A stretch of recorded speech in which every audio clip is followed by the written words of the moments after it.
তখন মধ্যাহ্ন। আকাশে গনগনে সূর্য, পায়ের নিচের বালি তেতে আছে। ঘাসের তৈরি ভারী স্যান্ডেল ভেদ করে উত্তাপ পায়ে লাগছে। তাঁবুর ভেতর থেকে বের হওয়ার জন্যে সময়টা ভালো না। আউচ তাঁবু থেকে বের হয়েছে। তাকে অস্থির লাগছে। তার ডান হাতে 4টা খেজুর। সে খেজুর হাত বোতল করছে, কখনো ডান হাতে কখনো বাম হাতে। আউচ মনের অস্থিরতা কমানোর জন্য দেবতা হাবলকে স্মরণ করল। হাবল কাবা শরীফে রাখা এক দেবতা, যার চেহারা মানুষের মতো। একটা হাত ভেঙে গিয়েছিল বলে কাবা ঘরের রক্ষক কুরাইশরা সেই হাত সোনা দিয়ে বানিয়ে দিয়েছে। দেবতা হাবলের কথা মনে হলে সোনার তৈরি হাত চোখে চকমক করে। দেবতা হাবলকে স্মরণ করায় তার লাভ হলো। মনের অস্থিরতা কিছুটা কমলো। সে ডাকলো, শামা, শামা। তাঁবুর ভেতর থেকে শামা বের হয়ে এলো। শামা আউজের একমাত্র কন্যা, বয়স 6। তার মুখ গোলাকার, চুল তামাটে। মেয়েটি তার বাবাকে অসম্ভব পছন্দ করে। বাবা একবার তার নাম ধরে ডাকলে সে ঝাঁপ দিয়ে এসে তার বাবার গায়ে পড়বে। শামার মা অনেক বকাঝকা করেও মেয়ের এই অভ্যাস দূর করতে পারেননি। আজও নিয়মের ব্যতিক্রম হলো না। শামা এসে ঝাঁপ দিয়ে বাবার গায়ে পড়ল। সে হাঁটতে পারছে না। তার বা পায়ে খেজুরের কাঁটা ফুটেছে, পা ফুলে আছে। রাতে সামান্য জ্বরও এসেছে। শামা খুঁড়িয়ে খুঁড়িয়ে বাবার কাছে আসতেই তার বাবা এক হাত বাড়িয়ে তাকে ধরল। এক হাতে বিচিত্র ভঙ্গিতে শূন্যে ঝুলিয়ে তাকে কোলে তুলে নিল। শামা খিলখিল করে হাসছে। তার বাবা যেভাবে তাকে কোলে তোলেন, অন্য কোনো বাবা তা পারেন না। আউজ বলল, মা, খেজুর খাও। শামা একটা খেজুর মুখে নিল। সাধারণ খেজুর না এটা, যেমন মিষ্টি স্বাদ তেমনি গন্ধ। এই খেজুরের নাম মরিয়াম। আউজ মেয়েকে ঘাড়ে তুলে নিয়েছে, রওনা হয়েছে উত্তর দিকে। শামার খুব মজা লাগছে। কাজকর্ম না থাকলে বাবা তাকে ঘাড়ে নিয়ে বেড়াতে বের হন, তবে এমন কড়া রোদে কখনো না। আউজ বলল, রোদে কষ্ট হচ্ছে রে মা? শামা বলল, না। তার কষ্ট হচ্ছিল, সে না বলল শুধু বাবাকে খুশি করার জন্যে। বাবা, আমরা কোথায় যাচ্ছি? তোমাকে অদ্ভুত একটা জিনিস দেখাবো। সেটা কি? আগে বললে তো মজা থাকবে না। বা তাও ঠিক। বাবা, অদ্ভুত জিনিসটা শুধু আমি একা দেখবো? আমার মা দেখবে না? না, বড়রা এই জিনিস দেখে মজা পায় না রে মা। আউজ মেয়েকে ঘাট থেকে নামালো। সে সামান্য ক্লান্ত। তার কাছে আজ শামাকে অন্য দিনের চেয়েও বেশি ভারী লাগছে। পিতা এবং কন্যা একটা গর্তের পাশে এসে দাঁড়ালো।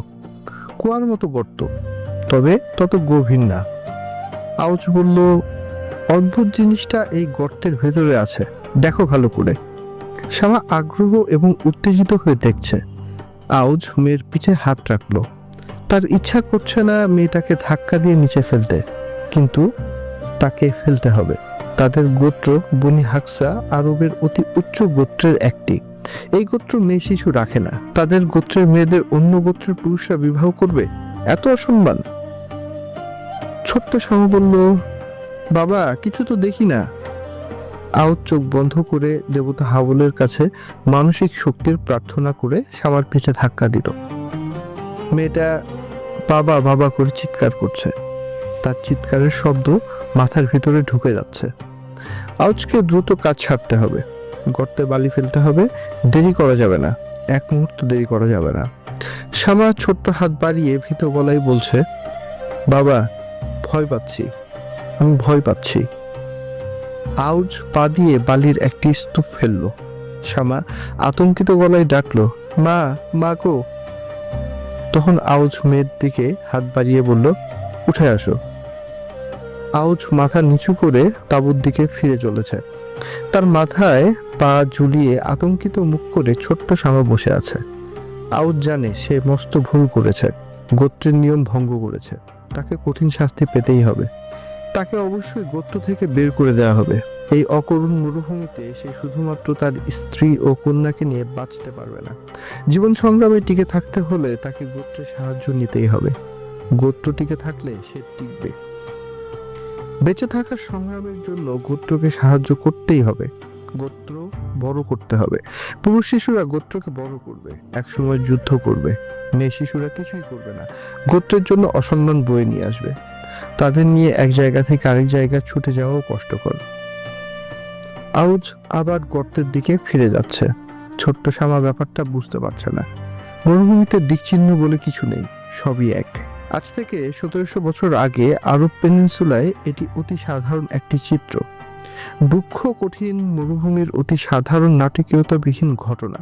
যেখানে বেঁচে থাকা অসম্ভব ব্যাপার, সেখানে মৃত্যু অতি তুচ্ছ বিষয়। আরব পেনিনসুলা বিশাল মরুভূমি, যেন আফ্রিকার সাহারা। পশ্চিমে লোহিত সাগর, উত্তরে ভারত মহাসাগর, পূর্বে পার্সিয়ান গালফ, দক্ষিণে প্যালেস্টাইন এবং সিরিয়ার নগ্ন পর্বতমালা।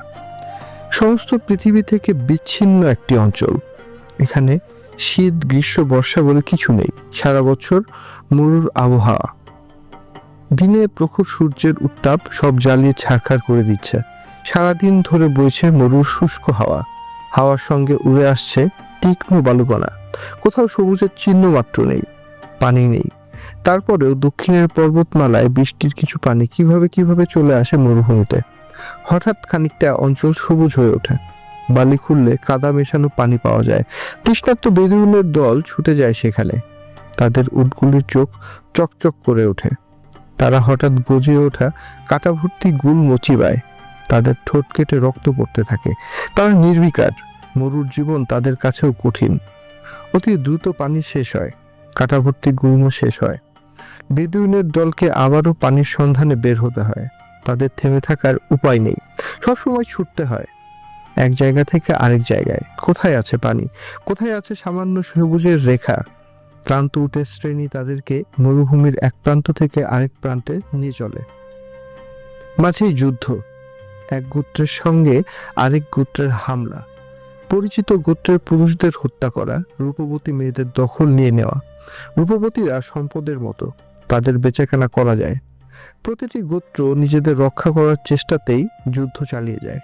ব্যবসায়ীরা মালামাল নিয়ে সিরিয়া বা ইয়ামান থেকে যখন আসা যাওয়া করে, তখন তাদের ওপরও ঝাঁপিয়ে পড়তে হয়। মালামাল লুট করতে হয়, বেঁচে থাকতে হয়। Survival for the fittest. ভয়ঙ্কর এই মরুভূমিতে যে ফিট সেই টিকে থাকবে। তাদের কাছে জীবন মানে বেঁচে থাকার ক্লান্তিহীন যুদ্ধ। এই ছোটাছুটির মধ্যেই মায়েরা গর্ভবতী হন, সন্তান প্রসব করেন। অপ্রয়োজনীয় কন্যা সন্তানদের গর্ত করে জীবন্ত পুঁতে ফেলা হয়। পবিত্র কোরআন শরীফে সূরা তাকবীরে জীবন্ত সমাধিস্থ কন্যা বিষয়ে আয়াত নাজিল হলো। কিয়ামতের বর্ণনা দিতে দিতে পরম করুণাময় বললেন, সূর্য যখন তার প্রভা হারাবে, যখন নক্ষত্র খসে পড়বে, পর্বতমালা অপসারিত হবে, যখন পূর্ণগর্ভা উষ্ট্রী উপেক্ষিত হবে, যখন বন্য পশুরা একত্রিত হবে, যখন সমুদ্র স্ফীত হবে, দেহে যখন আত্মা পুনঃসংযোজিত হবে, তখন জীবন্ত সমাধিস্থ কন্যাকে জিজ্ঞাসা করা হবে কি অপরাধে তাকে হত্যা করা হয়েছিল। যে মহামানব করুণাময়ের এই বাণী আমাদের কাছে নিয়ে এসেছেন, আমি এক অকৃতি তার জীবনী আপনাদের জন্য লেখার বাসনা করেছি। সব মানুষের পিতৃঋণ মাতৃঋণ থাকে, নবীজির কাছেও আমাদের ঋণ আছে। সেই বিপুল ঋণ শোধের অতি অক্ষম চেষ্টা এই লেখা। ভুলভ্রান্তি যদি কিছু করে ফেলি, তার জন্য ক্ষমা চাচ্ছি পরম করুণাময়ের কাছে। তিনি তো ক্ষমা করার জন্যই আছেন। ক্ষমা প্রার্থনা করছি নবীজির কাছেও, তার কাছেও আছে ক্ষমার অথৈ সাগর। তোরা দেখে যা আমিনা মায়ের কোলে। বিখ্যাত এই গানের কলি শুনলেই অতি আনন্দময় একটি ছবি ভেসে ওঠে। মা মুগ্ধ চোখে নবজাত শিশুর মুখের দিকে তাকিয়ে আছেন। তার কোলে পূর্ণিমার স্নিগ্ধ চন্দ্র, তার চোখ আনন্দে ঝলমল করছে। ঘটনা কি আসলে সেরকমই ছিল? সেরকম হওয়ার কথা না। শিশুটির বাবা নেই। বাবা আব্দুল্লাহ তার সন্তানের মুখ দেখে যেতে পারেননি। আমিনার হৃদয় সে দুঃখেই কাতর হয়ে থাকার কথা। আরবের শুষ্ক কঠিন ভূমিতে পিতৃহীন একটি ছেলের বড় হয়ে ওঠার কঠিন সময়ের কথা মনে করে তার শঙ্কিত থাকার কথা। শিশুর জন্মলগ্নে মা আমিনার দুঃখ কষ্ট যে মানুষটি হঠাৎ দূর করে দিলেন, তিনি ছিলেন শিশুটির দাদাজান, নাম আব্দুল মুত্তালেব। তিনি ছেলেকে দুহাতে তুলে নিলেন, ছুটে গেলেন কাবা শরীফের দিকে। কাবার সামনে শিশুটিকে দুহাতে উপরের দিকে তুলে উচ্চ কণ্ঠে বললেন, আমি এই নবজাত শিশুটির নাম রাখলাম মোহাম্মদ। সবাই মুখ চাওয়াচাই করলো। নতুন ধরনের নাম, আরবে এই নাম রাখা হয় না। একজন বলল, এই নাম কেন? উত্তরে মুত্তালেব বললেন, মোহাম্মদ শব্দের অর্থ প্রশংসিত। আমি মনের যে বাসনায় নাম রেখেছি তা হলো একদিন এই শিশু স্বর্গে ও পৃথিবীতে দুই জায়গাতেই প্রশংসিত হবে। শিশুর জন্ম উপলক্ষে দাদা আব্দুল মুত্তালেব বিশাল ভোজের আয়োজন করলেন। শিশুর চাচারাও আনন্দিত। এক চাচা আবুল আহাব তো আনন্দের অতিশয্যে একজন কৃতদাসীকে আজাদ করে দিলেন। কৃতদাসীর নাম সোয়াইবা। সেই প্রথম আবুল আহাবের কাছে শিশু মুহাম্মদের জন্মের খবর পৌঁছে দিয়েছিল। এই সোয়াইবাই এক সপ্তাহ মুহাম্মদকে তার বুকের দুধ পান করিয়েছিলেন। নবীজি তার দ্বিতীয় ও তৃতীয় কন্যা রুকাইয়া ও কুলসুমকে বিয়ে দিয়েছিলেন আবুল আহাবের দুই পুত্রের সঙ্গে। একজনের নাম উতবা, অন্যজনের নাম উতাইবা। দুই বোনকে একসঙ্গে না, রুকাইয়াকে প্রথমে, রুকাইয়ার মৃত্যুর পর কুলসুমকেও। যদিও পরবর্তী সময়ে আবুল আহাবের নামে পবিত্র কোরআনে আয়াত নাজেল হলো, ধ্বংস হোক সে, তার ধন সম্পদ ও উপার্জন তার কোনো কাজে আসবে না, সে প্রবেশ করবে লেলিহান অগ্নিতে, তার স্ত্রীও যে ইন্ধন বহন করে, তার গলদেশে খেজুর গাছের আশের দৃঢ় রজ্জু নিয়ে। সূরা আল-আহব। শিশু মুহাম্মদের জন্ম তারিখটা কি? যাকে জিজ্ঞেস করা হোক সে বলবে 570 খ্রিস্টাব্দ, 12 রবিউল আওয়াল। দিনটা ছিল সোমবার। সারা পৃথিবী জুড়ে এই দিনটি জন্মদিন হিসেবে পালন করা হয়। ঈদে মিলাদুন্নবী বাংলাদেশে সরকারি ছুটি পালন করা হয়। নবীজির জন্মের সঠিক তারিখ নিয়ে কিন্তু ভালো জটিলতাই আছে। ইতিহাসবিদরা মোটামুটি সবাই একমত যে তার জন্ম হয়েছে হস্তি বর্ষে, ইয়ার অফ দ্য এলিফ্যান্ট 570। নবীজির আদি জীবনকারীদের একজন ইবনে আব্বাস বলেছেন তার জন্ম হস্তি দিবসে, ডে অফ দ্য এলিফ্যান্ট। অবশ্য একদল ইতিহাসবিদ বলেছেন মোটেই এরকম না, নবীজি জন্মেছেন এর 15 বছর আগে। আবার একদল বলেন নবীজির জন্ম হস্তি বছরের অনেক পরে, প্রায় 70 বছর পরে। জন্ম মাসটিও সমস্যা। বেশিরভাগ ইতিহাসবিদ বলেছেন চন্দ্র বৎসরের 3য় মাসে তার জন্ম। তারপরেও একদল বলেছেন তার জন্ম মুহররম মাসে, আরেক দল বলেছেন মোটেই না, তার জন্ম সাফার মাসে। জন্ম তারিখ নিয়েও সমস্যা। একদল বলেছেন রবিউল আওয়ালের 3 তারিখ, একদল বলেছেন 9 তারিখ, আবার আরেক দল 12 তারিখ। এখন বেশিরভাগ মানুষই নবীজির আদি জীবনীকারীদের বক্তব্যকে সমর্থন করেছেন। 12 রবিউল আওয়াল সোমবার জন্ম তারিখ ধরা হচ্ছে। তারপরও কথা থেকে যাচ্ছে 12 রবিউল আওয়াল কিন্তু সোমবার না, এই হিসাব আধুনিক পঞ্জিকার। বিতর্কের মতো থাকুক, একজন মহাপুরুষ জন্মেছেন যার পেছনে একদিন পৃথিবীর বিরাট এক জনগোষ্ঠী দাঁড়াবে, এটাই হলো মূল কথা। তখনকার আরবে অভিজাত মহিলারা নিজের শিশু পালন করতেন না। শিশুর জন্য দুধমা ঠিক করা হতো। দুধমারা আসতেন মক্কার বাইরের বেদুইনের ভেতর থেকে। দুধমার প্রচলনের পেছনে প্রধান যুক্তি আভিজাত্য রক্ষা। দ্বিতীয় যুক্তি, শিশুরা বড় হতো মরুভূমির খোলা প্রান্তরে হেসে খেলে, এতে তাদের স্বাস্থ্য ভালো থাকত। অর্থনৈতিক বিষয় মনে হয় ছিল। সম্পদের বন্টন হতো, হতদরিদ্র কিছু বেদুইন পরিবার উপকৃত হতো শহরের ধনী শ্রেণীর কাছ থেকে। অতি ভাগ্যবানদের কেউ কেউ মরুভূমির সবচেয়ে দামি উপহার 1-2টা উট পেয়ে যেত। নবীজির জন্য দুধমা খোঁজা হতে লাগলো। মা আমিনার অর্থনৈতিক অবস্থা তখন শোচনীয়। সম্পদের মধ্যে আছে মাত্র 5টা উট এবং একজন মাত্র কৃতদাসী। কৃতদাসীর নাম বহিরা। অর্থনৈতিকভাবে এতিম ছেলের জন্য কে আসবে দুধমা? নবীজির প্রথম দুধমার নাম, তিনি আবিসিনিয়ার এক খ্রিস্টান তরুণ। অনেক পরে এই মহিলার বিয়ে হয়ে যায় জায়েদ বিন হারিসের সঙ্গে। জায়েদ বিন হারিস নবীজির পালক পুত্র। আইমানের পরে আসেন থুয়াইবা, তৃতীয় জন হালিমা, যিনি বানু সাদ গোত্রের রমণী। নবীজির দুধমা হিসেবে আমরা হালিমাকেই জানি, আগে দুজনের বিষয় তেমন কিছু জানি না। হালিমার অবস্থাটা দেখি চলুন। বানু সাদ গোত্রের সবচেয়ে দরিদ্র মহিলা। ঘরে তার নিজের খাওয়ার ব্যবস্থাই নেই। বুকে এ পরিমাণ দুধ নেই যে নিজের শিশুটিকে দুধ খাওয়াবেন। মক্কায় অনেক খোঁজাখুঁজি করেও তিনি দত্তক নেওয়ার মতো কোনো শিশু পেলেন না। কে এমন দরিদ্র মহিলার কাছে আদরের সন্তান তুলে দিবে? প্রায় অপারগ হয়েই তিনি শিশু মুহাম্মদকে নিলেন। পরের ঘটনা চলুন নবীজির জীবনীকার ইবনে ইসহাকের ভাষ্যে শুনি। যে মুহূর্তে আমি শিশুটিকে বুকে ধরলাম, আমার স্তন হঠাৎ করেই দুধে পূর্ণ হয়ে গেল। সে তৃপ্তি নিয়ে দুধ পান করলো, তার দুধ ভাইও তাই করলো। দুজনেই শান্তিতে ঘুমিয়ে পড়লো। আমার স্বামী উঠে গেল মেয়ে উটটাকে দেখতে। কি আশ্চর্য, তার শুকনো ওড়ানো দুধে পূর্ণ। আমার স্বামী দুধ দুয়ে আনলো আমরা দুজন প্রাণ ভরে সে দুধ খেয়ে পরম শান্তিতে রাত্রে ঘুমালাম। পরদিন সকালে আমার স্বামী বলল, হালিমা, তুমি কি বুঝতে পারছো তুমি এক পবিত্র শিশুকে ঘরে এনেছো? শিশু মোহাম্মদের দুধ ভাইয়ের নাম আব্দুল্লাহ। আব্দুল্লাহর 3 বোন, সাইমা, আতিয়া, হুজাফা। বোন সাইমা সবার বড়। শিশু মোহাম্মদকে তার বড়ই পছন্দ। সারাদিনই সে চন্দ্র শিশু কোলে নিয়ে ঘুরে বেড়ায়, এখানে ওখানে চলে যায়। একদিন বিবি হালিমা মেয়ের উপর খুব বিরক্ত হলেন। মেয়েকে ধমক দিয়ে বললেন, দুধের শিশু কোলে নিয়ে তুমি প্রচন্ড রোদে রোদে ঘুরে বেড়াও, এটা কেমন কথা? বাচ্চাটার কষ্ট হয় না? সাইমা তখন একটা অদ্ভুত কথা বলল। সে বলল, মা, আমার এই ভাইটার রোদে মোটেও কষ্ট হয় না। যখনই আমি তাকে নিয়ে ঘুরতে বের হই তখনই দেখি আমাদের মাথার উপর মেঘ সূর্যকে ঢেকে রাখে। নবীজিকে মেঘের ছায়াদানের বিষয়টি জীবনীকার অনেকবার এনেছেন। তার চাচা আবু তালেবের সঙ্গে প্রথম সিরিয়ায় বাণিজ্য যাত্রাতেও মেঘ তার মাথায় ছায়া দিয়ে রেখেছিল। হালিমা মেয়ের কথা পুরোপুরি বিশ্বাস করলেন না, আবার অবিশ্বাসও করতে পারলেন না। মরুর বুকে অলৌকিকতা খুব একটা দেখা যায় না, এখানে বাস্তবতা বড়ই কঠিন। কিন্তু হালিমা লক্ষ্য করলেন তার সংসারে স্ত্রী ফিরতে শুরু করেছে। যে বকরিগুলোর ওলানে এক ফোঁটা দুধ ছিল না, সেগুলো এখন দুধে ভেসে যাচ্ছে। খটখটে শুকনো জমিতেও যেন প্রাণের স্পন্দন। হালিমার মনে হলো এই শিশু সাধারণ কেউ নয়, বরকতময়।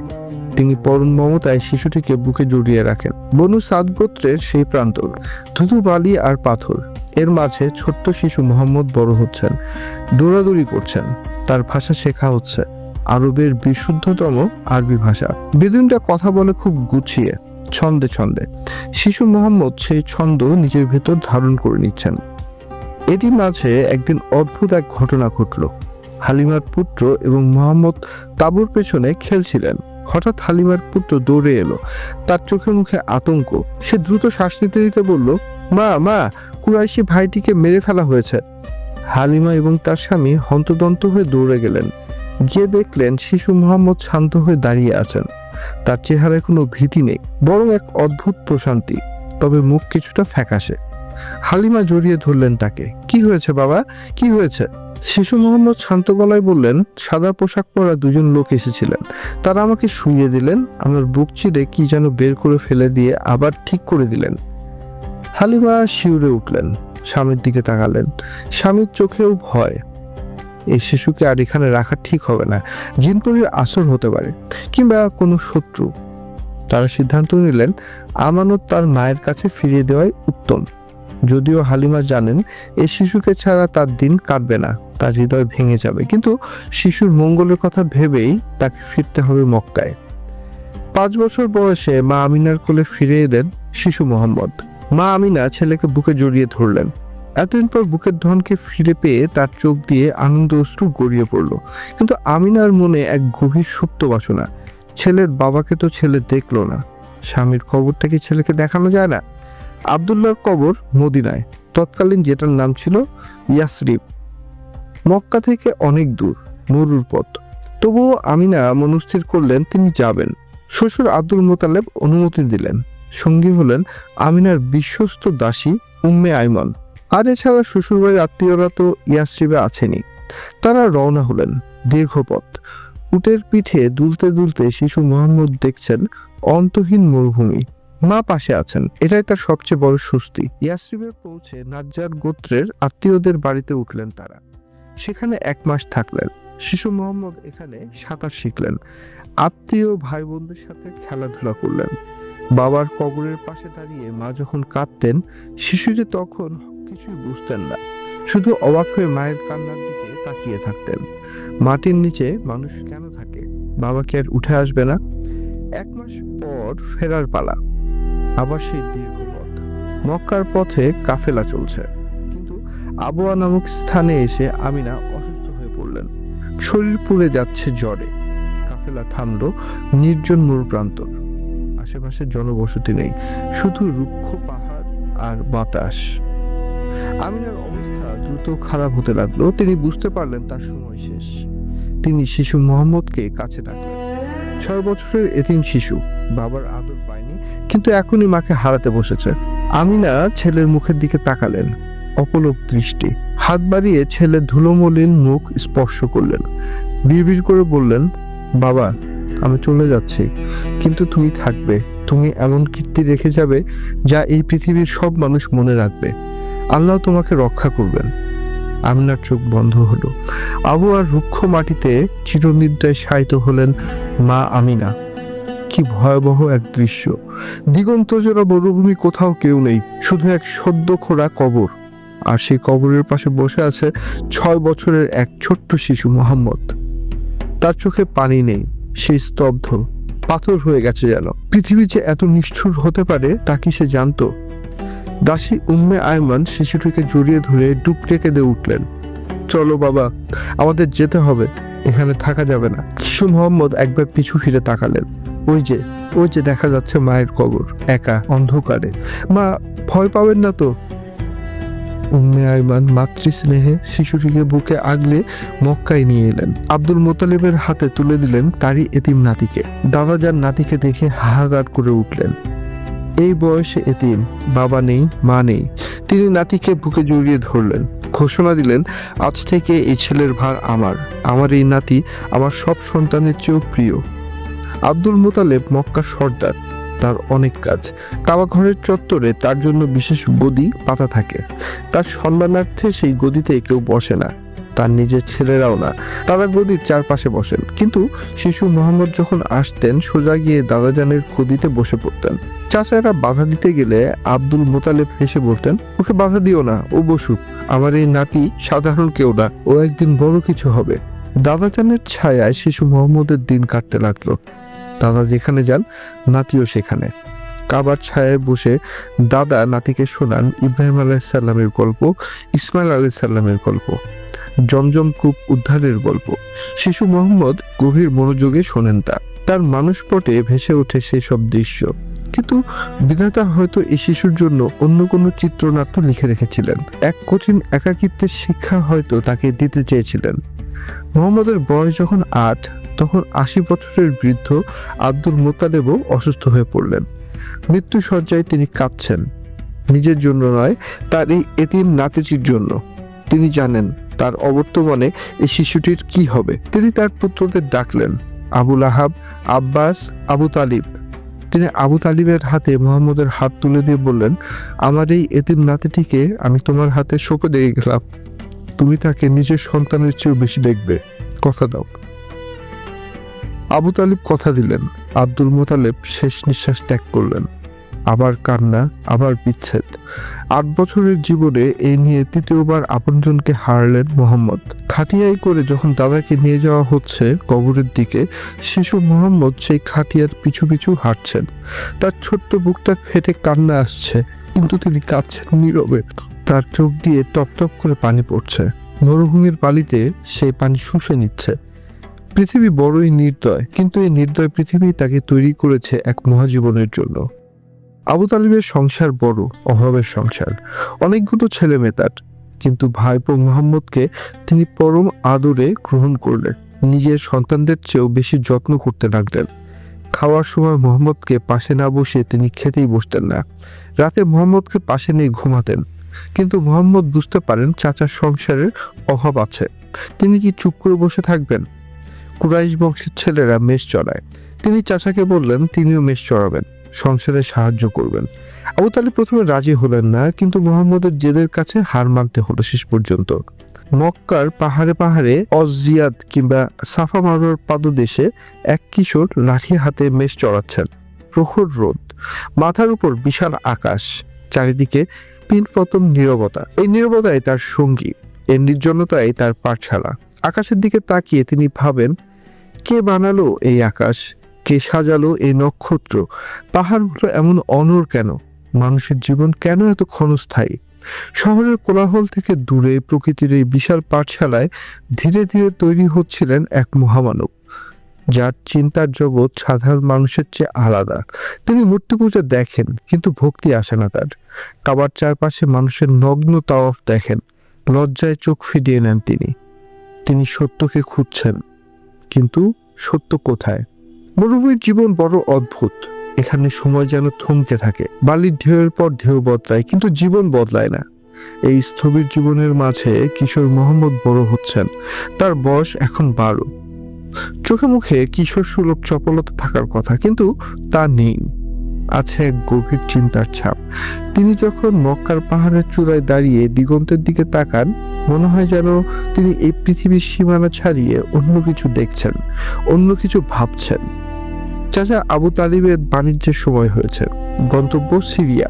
বিশাল কাফেলা, উটের পিঠে মালপত্র বোঝাই করা হচ্ছে। হইচই হাকডাক।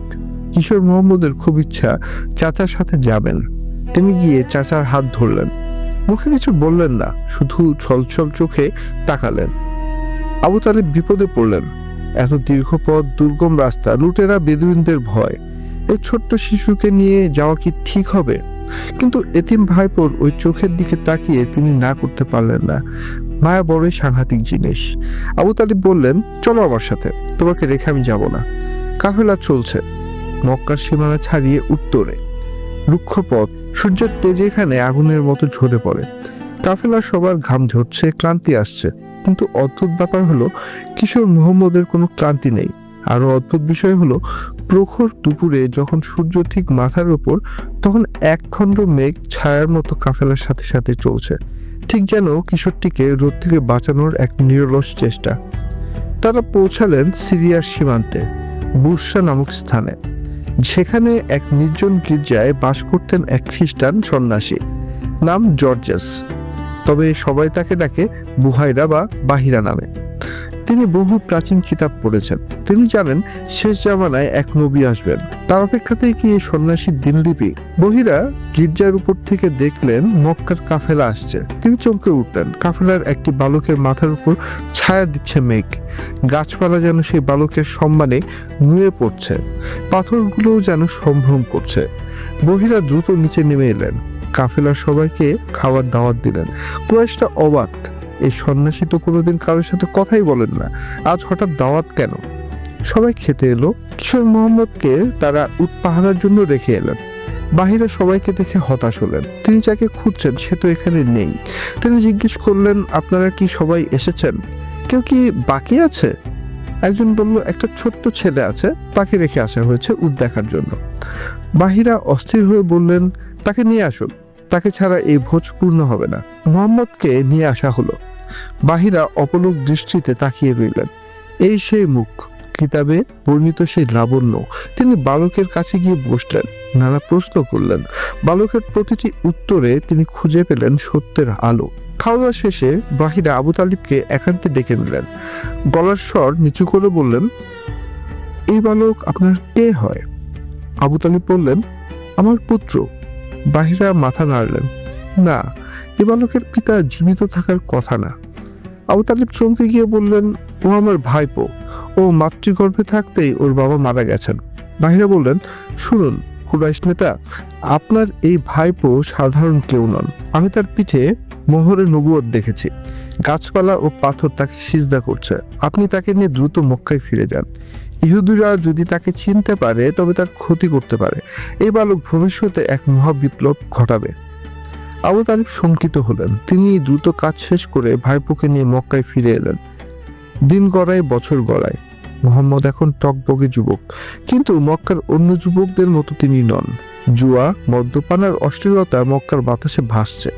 কাবাঘরের সামনে চলছে নগ্ন নাচ, আর এসব থেকে যোজন যোজন দূরে এক যুবক নিজেকে গুটিয়ে রেখেছেন। তিনি একা, ভিড়ের মাঝে থেকেও ভীষণ একা। তিনি দেখেন গোত্রে গোত্রে যুদ্ধ, সামান্য কারণে রক্তপাত। একটা ঘোড়ার দৌড় নিয়ে যুদ্ধ শুরু হয়, তা চলে বছরের পর বছর। এই যুদ্ধের নাম হারবুল ফিজার বা অন্যায় সমর।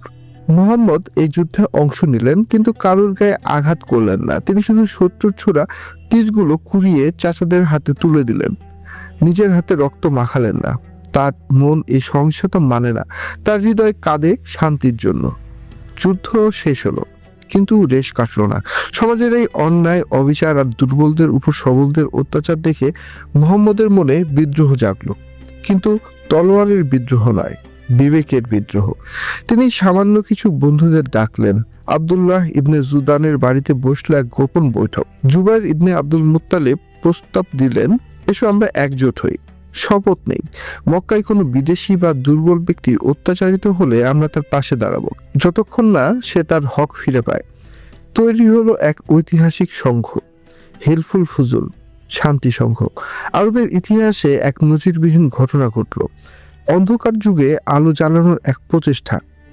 এই সংঘের মধ্যমণি তরুণ মুহাম্মদ। তার সততা, তার ন্যায়পরায়ণতা দেখে মক্কার মানুষ মুগ্ধ হলো। তারা তাকে নতুন নামে ডাকতে শুরু করলো, আল আমিন বা বিশ্বাসী, যার কাছে নিজের সম্পদ, নিজের কথা, এমনকি নিজের জীবনও নিশ্চিন্তে গচ্ছিত রাখা যায়। 25 বছর বয়স, যুবক মোহাম্মদ সংসারে হাল ধরতে চান। চাচা আবু তালিবের আর্থিক অবস্থা ভালো নয়, নিজের পায়ে দাঁড়ানো দরকার, কিন্তু পুঁজি কোথায়? সততাই তার একমাত্র পুঁজি। মক্কায় তখন এক মহিষী নারী ছিলেন, নাম খাদিজা বিনতে খুয়াইলিদ, অত্যন্ত ধনাঢ্য এবং সম্ভ্রান্ত। তিনি বিধবা। অনেক বড় বড় কুরাইশ নেতা তাকে বিয়ের প্রস্তাব দিয়েছে, তিনি ফিরিয়ে দিয়েছেন। তিনি একাই তার বিশাল ব্যবসা পরিচালনা করেন। তার দরকার একজন বিশ্বস্ত লোক যে তার বাণিজ্য কাফেলা নিয়ে সিরিয়ায় যাবে। খাদিজার কানে এলো আলামিনের নাম। তিনি খবর পাঠালেন আবু তালিবের কাছে, প্রস্তাব দিলেন, মোহাম্মদ যদি আমার পণ্য নিয়ে সিরিয়ায় যায় তবে আমি তাকে অন্যদের চেয়ে দ্বিগুণ পারিশ্রমিক দিব। মোহাম্মদ রাজি হলেন। জীবিকার সন্ধানে কর্তব্যের টানে আবারও সেই সিরিয়ার পথ। সঙ্গে খাদিজার বিশ্বস্ত দাস মায়সারা। এই যাত্রা আগের যাত্রার মতো নয়, এখানে তিনি পরিণত। ব্যবসার খুঁটিনাটি তিনি বোঝেন, কিন্তু ঠকবাজি বোঝেন না। তিনি সত্য কথা বলে পণ্য বেচেন, পণ্যের দোষ থাকলে সেটাও ক্রেতাকে বলে দেন। মায়সারা অবাক হয়ে দেখেন এভাবেও ব্যবসা করা যায়। আর আশ্চর্যের বিষয়, এতে লাভ কমছে না, বরং বাড়ছে। বরকত যেন আকাশ থেকে ঝরছে। সিরিয়ার বাজারে এক গাছের নিচে বসে বিশ্রাম নিচ্ছিলেন মোহাম্মদ। পাশে এক সন্ন্যাসীর আস্তানা। ইনি বাহিরা নন, অন্য একজন।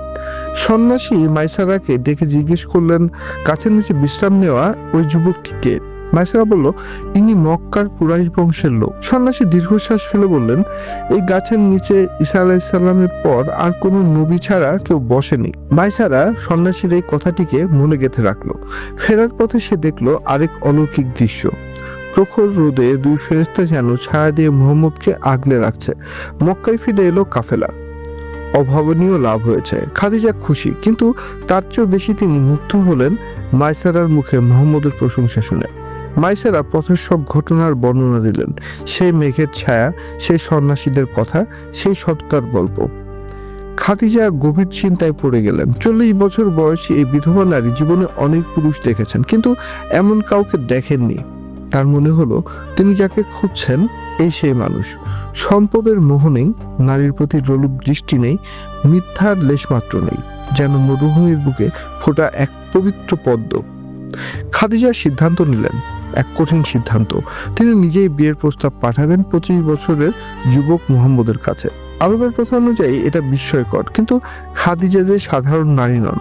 তার বান্ধবী নাফিসার মাধ্যমে প্রস্তাব গেল। মুহাম্মদ কি রাজি হবেন? এক এতিম দরিদ্র যুবক, আর ওদিকে মক্কার শ্রেষ্ঠ ধনী নারী।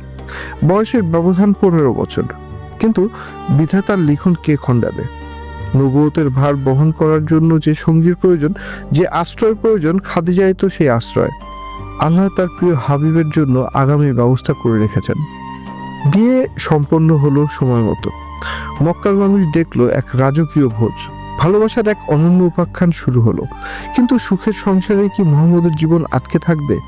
না, তার মনের ভিতর যে তোলপাড় চলছে তা থামবে কি করে? তিনি দিনের পর দিন মক্কার কোলাহল ছেড়ে চলে যান হেরা গুহায়, জাবালে নূর পাহাড়ে। খাড়া পাহাড় বেয়ে উপরে ওঠাই বড় কষ্টের, কিন্তু মুহাম্মদ ওঠেন। পাহাড়ের চূড়ায় এক চিলতে গুহা। নিচে তাকালে দেখা যায় মক্কা নগরী, দূরে দেখা যায় কাবা ঘর। এখানে তিনি একা বসে থাকেন, ধ্যানে মগ্ন হন। রাতের পর রাত কাটে। খাদিজা খাবার নিয়ে আসেন। স্বামীর নির্জন বাস তিনি হাসি মুখে মেনে নিয়েছেন। তিনি হয়তো বুঝতে পেরেছিলেন তার স্বামী এক মহাজাগতিক প্রস্তুতির মধ্য দিয়ে যাচ্ছেন। 40 বছর বয়স হলো। এক গভীর রজনী, রমজান মাস। হেরা গুহা নিস্তব্ধ, পৃথিবী ঘুমাচ্ছে। হঠাৎ সেই নিস্তব্ধতা ভেঙে গেল। আধার ছিঁড়ে আলোকিত এক সত্তা আবির্ভূত হলেন গুহার ভিতরে। জিবরাইল আলাইহিস সালাম। তিনি মুহাম্মদের সামনে এসে দাঁড়ালেন। বজ্র গম্ভীর অথচ মায়াময় কণ্ঠে বললেন, ইকরা, পড়ুন। নিরক্ষর মুহাম্মদ কাঁপছেন। তিনি বললেন, আমি তো পড়তে জানি না। জিবরাইল আলাইহিস সালাম তাকে জড়িয়ে ধরলেন। সে এক শক্ত আলিঙ্গন। মনে হলো পাঁজরের হাড়গুলো যেন একে অপরের সাথে মিশে যাবে। ছেড়ে দিয়ে আবার বললেন, পড়ুন। মুহাম্মদ আবার বললেন, আমি পড়তে জানি না। তৃতীয়বার আলিঙ্গন করে জিবরাইল আলাইহিস সালাম শোনালেন সেই অমীয় বাণী যা কিয়ামত পর্যন্ত এই পৃথিবীকে পথ দেখাবে। পাঠ করুন আপনার পালনকর্তার নামে, যিনি সৃষ্টি করেছেন মানুষকে জমাট রক্ত থেকে। ওহী নাজিল শুরু হলো। পৃথিবীর ইতিহাসের মোড় ঘুরে গেল। কিন্তু সেই মুহূর্তে মুহাম্মদ সাল্লাল্লাহু আলাইহি সাল্লামের অবস্থা কি হয়েছিল? তিনি থরথর করে কাঁপছেন, শরীর দিয়ে ঘাম ঝরছে, এক অজানা ভয়ে তার বুক দুরুদুরু করছে। তিনি দ্রুত গুহা থেকে নামলেন, ছুটছেন বাড়ির দিকে, খাদিজার কাছে। ঘরে ঢুকে তিনি কাঁপতে কাঁপতে খাদিজাকে বললেন, আমাকে বস্ত্রাবৃত করো। খাদিজা স্বামীকে কম্বল দিয়ে জড়িয়ে ধরলেন, মাথায় হাত বুলিয়ে দিলেন, শান্ত করার চেষ্টা করলেন। একটু শান্ত হলে মোহাম্মদ সব খুলে বললেন। আশঙ্কা সুরে বললেন, খাদিজা, আমার কি হলো? আমি কি বাঁচবো? আমার নিজের জীবন নিয়ে আমি শঙ্কিত। পৃথিবীর কোনো নারী তখন কি উত্তর দিত জানা নেই, কিন্তু খাদিজা রাদিয়াল্লাহু আনহু যা বললেন তা ইতিহাসে স্বর্ণাক্ষরে লেখা থাকবে। তিনি স্বামীর চোখে চোখ রেখে অভয় দিয়ে বললেন, কখনোই না। আল্লাহর কসম, আল্লাহ আপনাকে কখনোই অপমানিত করবেন না। আপনি তো আত্মীয় স্বজনের খোঁজ খবর রাখেন, দুস্থদের সাহায্য করেন, নিঃস্বদের অন্ন দেন, অতিথিদের সেবা করেন এবং সত্যের পথে বিপদগ্রস্তদের সহায়তা করেন। এমন মানুষকে আল্লাহ কখনো ধ্বংস করতে পারেন না। কি অসাধারণ, কি বিশ্বাস! নবুয়তের প্রথম সাক্ষী দিলেন এক নারী, প্রথম বিশ্বাসী, প্রথম মুসলিম, প্রথম আশ্রয়। কিন্তু এরপর শুরু হলো এক কণ্টকাকীর্ণ পথ চলা। যে মুহাম্মদ সাল্লাল্লাহু আলাইহি সাল্লাম ছিলেন মক্কার নয়নমণি আল আমিন, এক মুহূর্তে তিনি হয়ে গেলেন অনেকের চক্ষুশূল।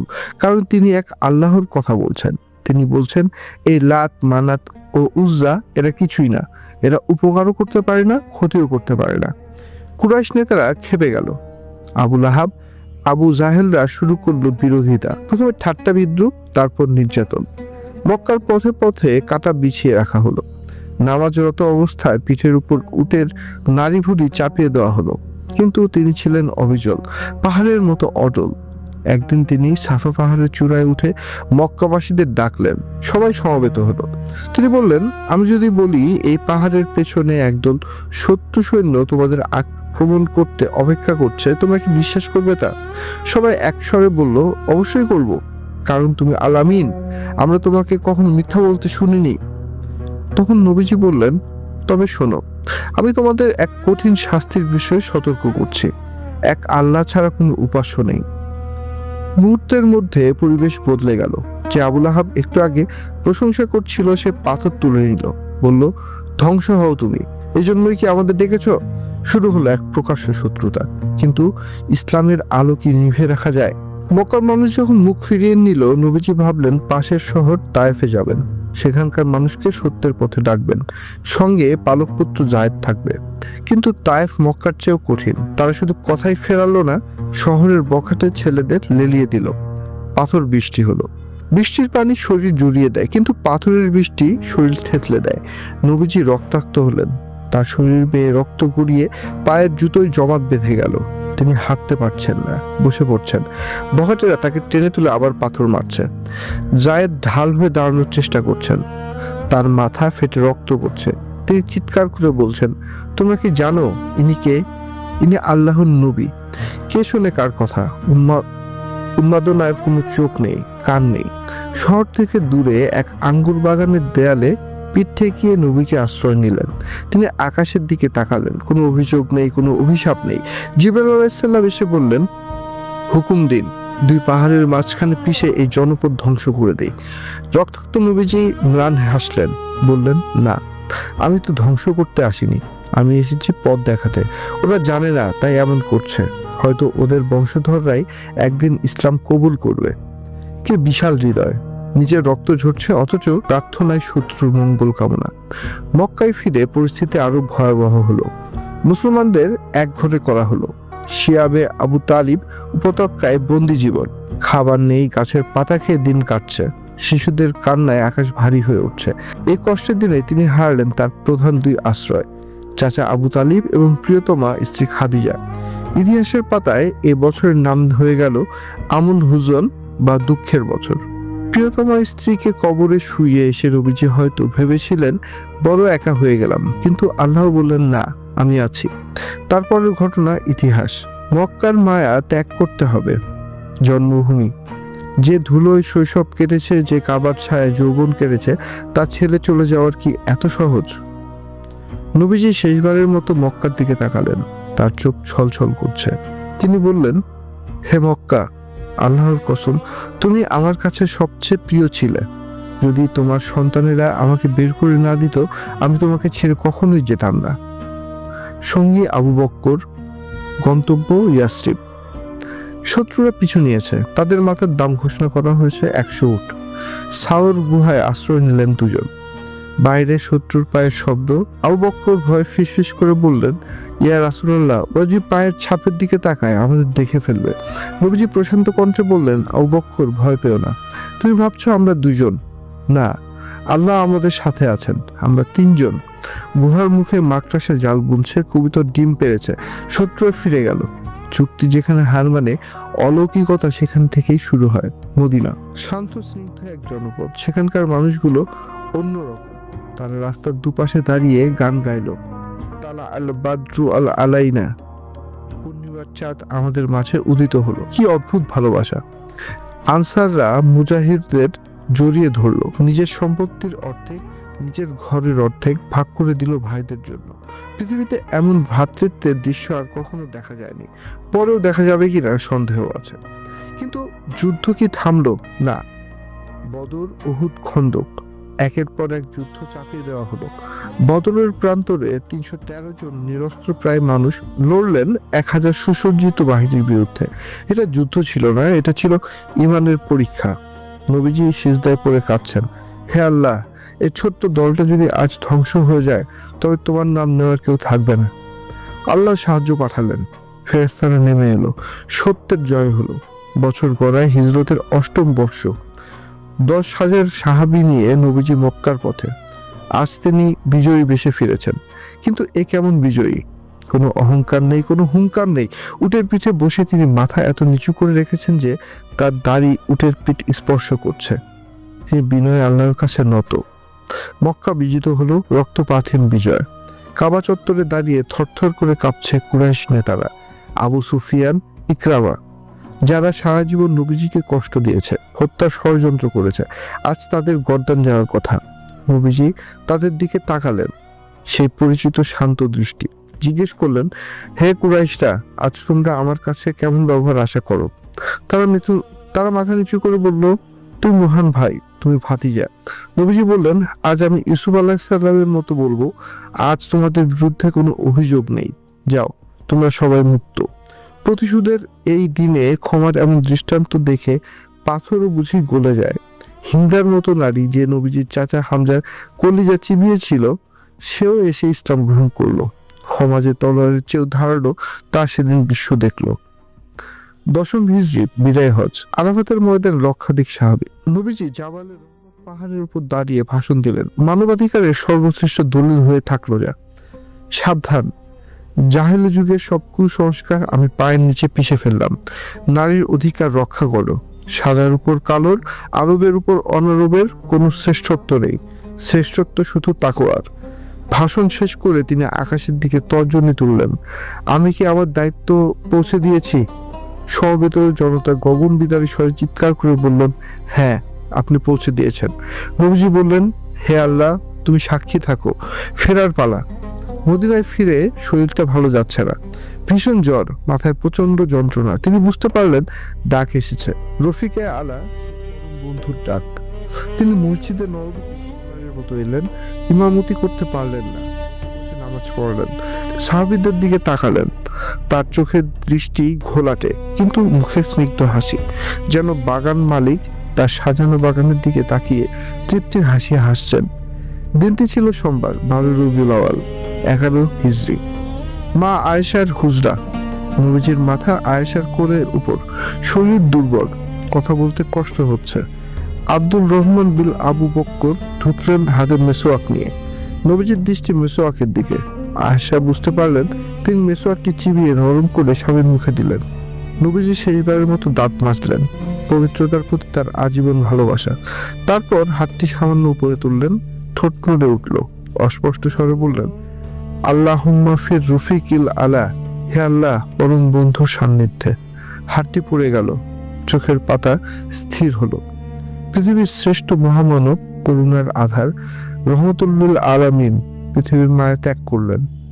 মদিনার বাতাস ভারী হয়ে গেল, কান্নার রোলে আকাশ বাতাস প্রকম্পিত।